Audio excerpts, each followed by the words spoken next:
Dimanche minuit, autre date, c'est la fin des débats au Sénat. Plus que 3 jours donc pour examiner une douzaine d'articles. On va tout faire pour, disait Gérard Larcher hier sur Europe 1.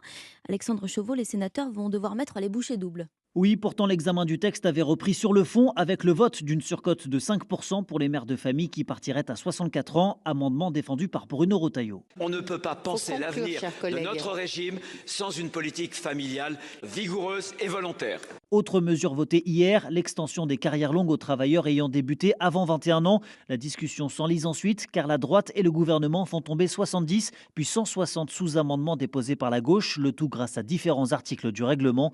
Olivier Dussopt invoque l'obstruction de l'opposition sur la prise en compte de la pénibilité notamment. Il y a 160 amendements qui font le tour du dictionnaire des produits chimiques et des agents chimiques de France. Il n'y a pas de volonté de débat, il y a une volonté de blocage. Un coup de force co-organisé dénonce la gauche, Eliane Assassi, présidente du groupe communiste. Ce que vous faites ce soir, la majorité et le gouvernement, est pour nous un signe de faiblesse politique. Vous êtes faible politiquement. Des débats tendus donc, alors qu'il restait hier soir toujours un peu plus de 1000 amendements à discuter. Alexandre Chauveau du service politique d'Europe